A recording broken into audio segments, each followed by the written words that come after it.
Back in mid-March, I got my hands on my first A7 Mark III. It's a brilliant camera, and thankfully, because I got the camera early, it's given me a chance to actually work at a number of weddings with this camera. And since then, I've actually picked up a second one.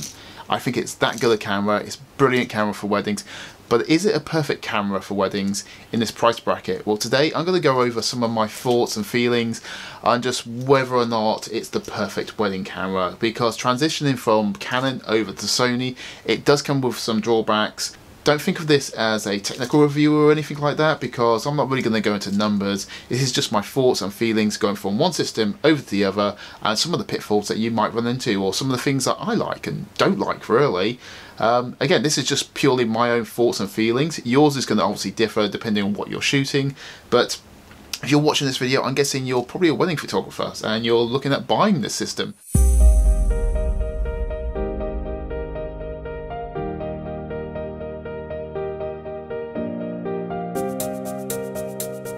So all these images I'm showing you are from some of the weddings I've been shooting with the A7 III.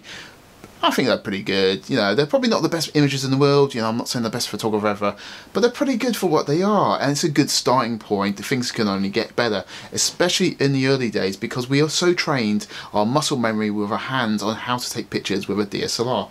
So when you pick up one of these and you customize it obviously to how you like, with the eye, autofocus, the tracking, etc., it can be a little bit daunting remembering where everything is. At least it was for me. I mean, depends on the actual individual person. You might pick it up much faster. I picked it up within a couple of days, so I'm pretty good with it now. But I did take quite a lot of time actually customizing the camera, which I do plan to actually do a follow-up video on just how everything I've customized on this camera. I did one video with custom settings. This is going to go a little bit more in depth because there's a few extra things on there that I didn't cover. But anyway, transitioning from one to the other, it's just your muscle memory. As soon as you get that locked down, you'll have a really, really good time. You'll be shooting pictures left, right and center, no problems at all. It's just a brilliant camera. You can customize it, so like I say, the face and the eye autofocus, absolutely spot on, tracking where people, and I don't have to go into any menus. It's just moving from one button to the other. I'm good. I can take the pictures and I know they're going to be in focus, bam, straight on, and I'm loving it. It's absolutely brilliant.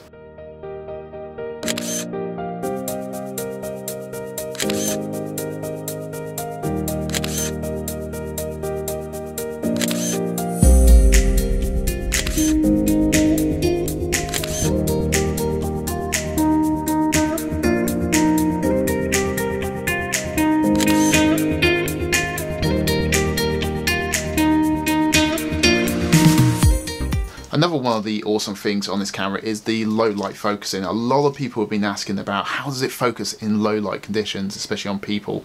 Well, I'm happy to say it's really, really, really good. Even on the dance floor with multiple lights going off. It's not so good if you get those lasers on the people on the dance floor. I mean, to be honest, I always go to the DJ and tell them to cut that rubbish out because it's just horrible. It looks bad for pictures. So I just say, cut it out, especially for first dance. Don't be scared to go up to the DJ and say, oi, just no lasers, please. The lasers potentially will confuse the camera system, but otherwise it picks up things very, very well. More so in the continuous focusing, so the tracking modes, you might say, it picks up very, very well. So I just leave it in there on the dance floor and I get pictures that are pretty much sharp every single time, which is absolutely amazing. The single point autofocus, for my money anyway, and my experiences over the lenses that I've got, and the native lenses that I'm talking, not the adapted ones for the MC11 or the Metabones, the single point autofocus I find just isn't quite as good as a DSLR single point autofocus. The tracking is incredibly fast and accurate. The single point focus is still pretty fast, but it's just not quite as good as a DSLR. Maybe a quick firmware update from Sony will sort this out, but we're going to have to wait and see on that one. Because we're transitioning from the autofocus system on a DSLR over to a mirrorless system on the Sonys, we need to basically just remember where the strengths are and where the weaknesses are. As I said, the single point autofocus I think is a slight weakness on the Sonys, but the continuous autofocus, especially for the eye, face in the eye, is superb, guys. It's really, really good. If you're shooting, let's say, on a narrow, shallow depth of field, not narrow depth of field, shallow depth of field, like a 1.8 on the 85, let's say, and the bride moves ever so slightly, that means the difference between getting the shot in focus in the eye or it's going to be out of focus. But because it's on tracking, it's always in focus. It's really, really good. We do need to train ourselves to use tracking mode more than the single point autofocus, which we are accustomed to. We just typically lock focus, recompose. But people would naturally move, and this just means it's just a pain in the ass, basically. But just choose the right mode for the right situation, and you're going to get sharp shots pretty much every single time. Can't guarantee it, but that's my experiences. One of the first things I kind of really noticed when I got my images back into Lightroom, and is some of the images turned out a little bit darker than I was expecting. It wasn't necessarily bad, I could just bump them out because the actual dynamic range on the camera is actually superb. I think it's better than the Mark IV. That's my personal opinion. Again, yours might change. But I think the actual image files for dynamic range and pushing the shadows are better on this camera. But as I was saying, one of the things was I did notice some of the images were darker. What I found is the EVF, if you have it on auto, it will darken the image, because if you're stood outside in bright sunlight, it's just going to darken it anyway. I've set it now to manual, and this basically gets rid of that issue. I don't have to worry anymore. My images are going to look how I want them to look, because it's not giving me basically a false reading in the camera. I have set it to manual. I think I've set it to like the midpoint. I'm not even in the menus, I can't tell you, but it's about midway, so it's set perfectly every single time. Don't leave it on auto. The back screen I leave on pretty much auto. I'm not too worried about that, but the EVF I have on manual, because I want to make sure that I know the exposure for the individual shots, and since I've done that I've had no problems at all. So just put it on manual, you'll be good. By now you know the battery in the A7 III is much better than the 872 and the older systems, and that is absolutely true. I could probably shoot a whole day on one single battery, but to be honest, for me personally, I don't like to risk it. I haven't bought spare batteries because personally I think they're a bit of a rip-off of the price they are at. Sony, if you don't like third-party batteries on the market, just lower your prices. It will get rid of it instantly. It's a no-brainer, come on. But regardless of that, what I do at a wedding now is I take my chargers with me. So bridal prep in the morning all the way up to basically the wedding breakfast, I will shoot on one battery pretty much all day. No worries at all. Like I said, I don't have any spare batteries technically, but I do have spare cameras with spare batteries, my Canon 5D Mark IV, so I'm still safe. I'm not being irresponsible. But what I will do during the actual time for the wedding breakfast, I will put my cameras on charge, my Sony's on charge, so then I can shoot the rest of the day. I don't like to risk going all the way up to first dance and going, do I have enough battery power to get me through this? I don't want to risk it, so I will charge them up during the day. It's just like I do. When I do have options to buy third-party batteries, I'm still waiting for some reviews. There is some coming out, but I haven't seen any reviews, and I've not seen anybody talking about how good they are. But once they are, I'm going to buy a bunch of them, because I'm not paying Sony's prices. Again, Sony, please understand, people would buy your batteries, and they wouldn't buy third-party batteries if you just lower the prices. It's really simple, guys. Come on. Something I really appreciate during the wedding day is just the weight of the cameras. Basically, I've been shooting with Canons for, what, about 8 years now. I'm accustomed to the weight, but I've always felt they're a little bit heavy. But we didn't have any other options in that time. So now that the Sonys have come along, I am absolutely loving the weight difference. I have one of those like Holdfast Moneymaker straps, and walking around all day with the big DSLRs, 2 cameras, basically 2 heavy lenses, you get tired throughout the day. With these new Sonys, honestly, at the end of the day, you're still a little bit knackered, sure, that's a given, but you don't feel quite as tired. Your body doesn't hurt quite as much. If you're not a wedding photographer, this kind of point is mute. It doesn't matter, but if you're watching this video, you're most likely a wedding photographer. So it's a big thing. The weight difference is massive, absolutely massive. If you're actually adapting some of the Sigma glass, let's say, or some of the Canon glass, the weight difference isn't quite as big, but I have the Sony 85 1.8, the 55 1.8, and the 28 f2 as my native lenses. I'm looking at buying some more, sure, but those are the ones I'm starting off with, and they're all amazing lenses. Seriously, anybody that says I'm not sharp is lying to you. They are incredibly sharp and incredibly good, and because of that, they're just so light. They are ridiculously light. If I put adapted lenses on there, I have the MC11, I have the Metabones 4. It's still good, and I will use those lenses still for certain shots. So with my, let's say my 14mm Sigma Art, amazing lens, and I will use that to get established in shots, but I won't be using that all day because it is so heavy. Now, like I say, the weight is a big thing. It's a massive thing, and you'll enjoy it if you're coming from the Canon or the Nikon or whatever you're coming from. It's a big thing. It's really good. The Canon camera has really good controls on it. We all know this by now. You've got the back button, you can actually set it so if you hold this button just here and this one here as well, the back button focus, you can go into servo if you set it. It's got some quite nice customizable features on this camera. It's great, and for years I've loved it. It's given me access to everything I need at this point, and I don't have to dive into menus. It's been a really good cameras. The Sony's does take it one step further, especially, and I can't stress this enough, the face in the eye autofocus is a massive game changer. Being able to have just a one button for tracking, brilliant, absolutely brilliant.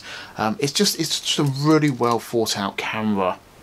There could be potentially ways you can improve it, absolutely, maybe a couple more customizable buttons. We've got a whole area just up here that we could potentially use. I know on the A9 you've got a dial there, but this isn't the A9, so let's use that area please.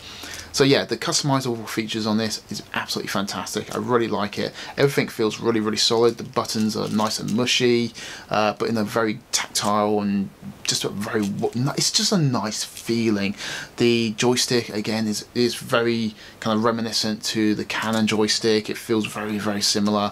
Everything just feels well made, solid, and a pleasure to use, guys. It just feels very good in the hand. I've got quite small hands, I've said many times in my videos, so this fits my hand very well. If you are somebody that's a little bit larger, you've got big hands, a DSLR is always going to feel a little bit better, so just take that one into account when you're thinking about switching over. Smaller camera body, you've got to have a little bit smaller hands, otherwise you're going to find it kind of uncomfortable. Something I've said in so many videos now, and that's the touchscreen on the Sony's. I'm sorry, but I still think it's absolute garbage. It really is, guys. The only way I can really explain this is take your mobile phone that you've got right now, the one you really love, and I'm not talking about the actual functions of the phone or the apps on it. I'm just talking about the touchscreen.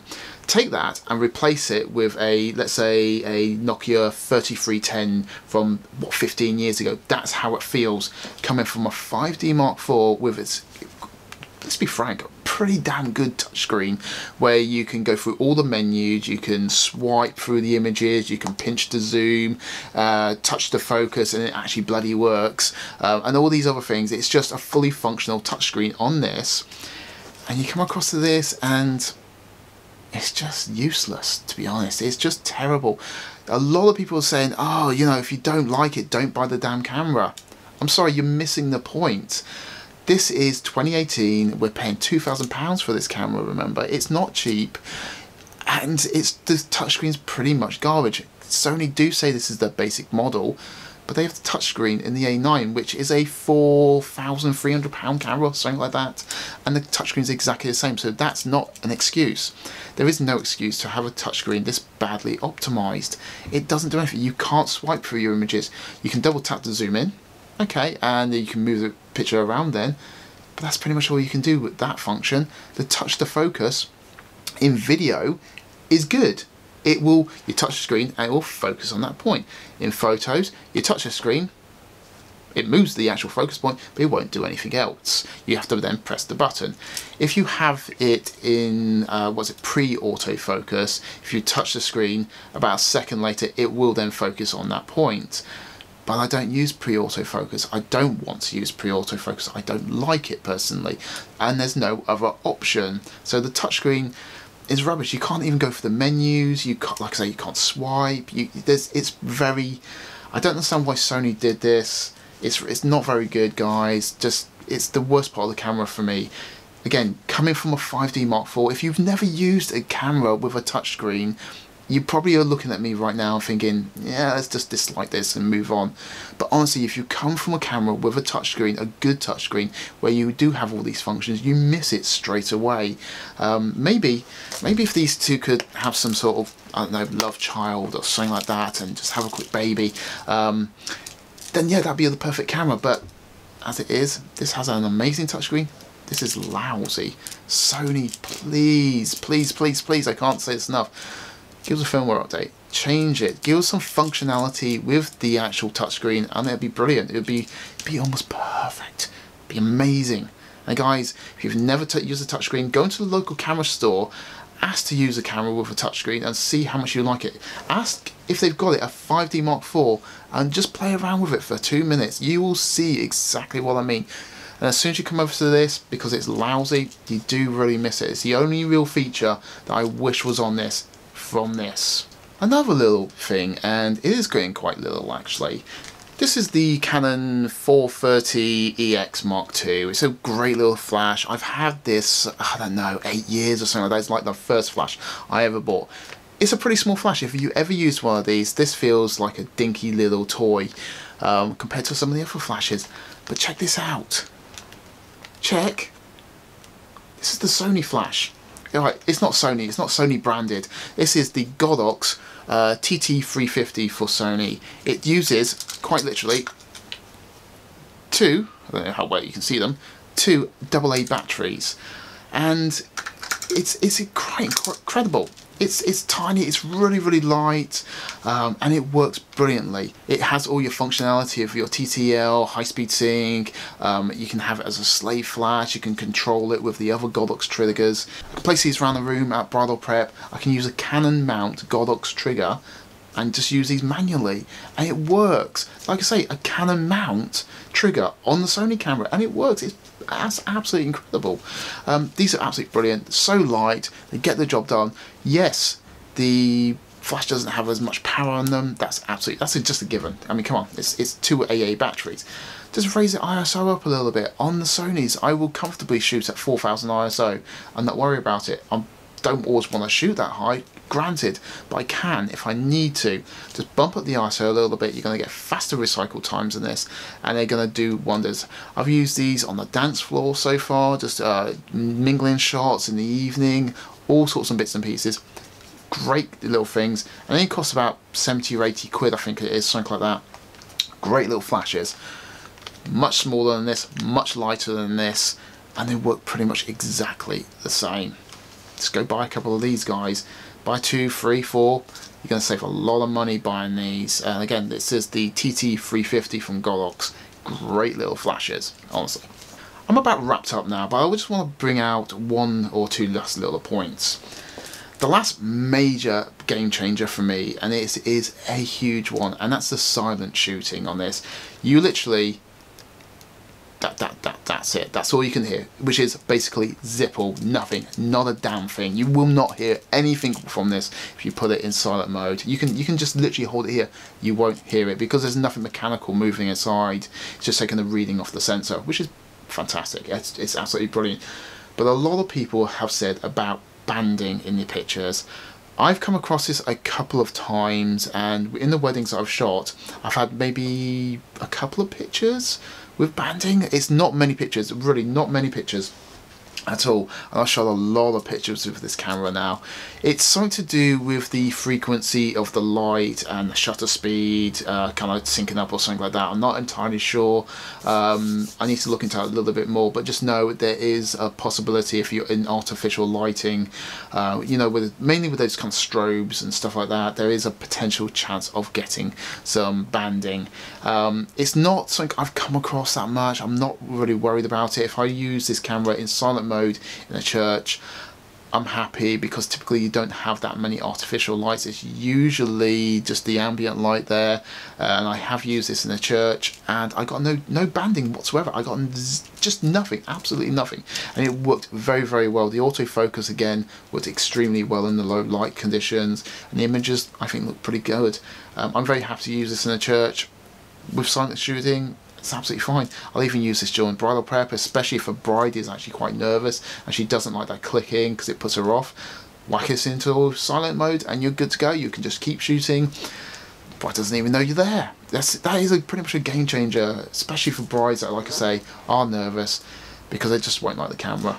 So that's my kind of thoughts and feelings about this as a wedding camera. If you're thinking about transitioning over from Canon or Nikon, I would recommend potentially just doing it slowly. And hi Lara, this is my little cat, she's lovely. So yeah, transition slowly. I bought one of these, and like I say, I've gotten 2 of them, and I've been using in conjunction with my Canon 5D Mark IVs. It takes a little bit of muscle memory to get used to it, but a couple of days, just shoot some things around the house and you'll be fine. And that's the way I'd recommend. So you actually make sure that you like this as a camera system, because not everybody's going to like it. Some people are just going to try it and then they're not going to get on with it. So do it slowly. Don't rush out, sell all your gear instantly and buy these and go, now I'm set for the year. No. Also remember, your camera is a tool. Whether you're coming from a DSLR or one of these, it still needs us to operate it. This is just a very good tool, essentially, and I can still get the shots that I want with a Canon, but I like this. This just makes things a little bit easier. So yeah, that's my thoughts and feelings. If you want to look at one of the weddings I did cover with this, the link is actually in the description below. It's a place called Hengrave Hall. It was a brilliant wedding. Go on there, just give me some feedback, you know, if you like my pictures, if you don't like my pictures, if you like the videos I'm doing, etc, etc. Give me some constructive criticism as well. Tell me how I can actually improve. I need to do some more B-roll, I know that. But yeah, just tell me what you think, guys, and I'll catch you next time, I guess. Laters.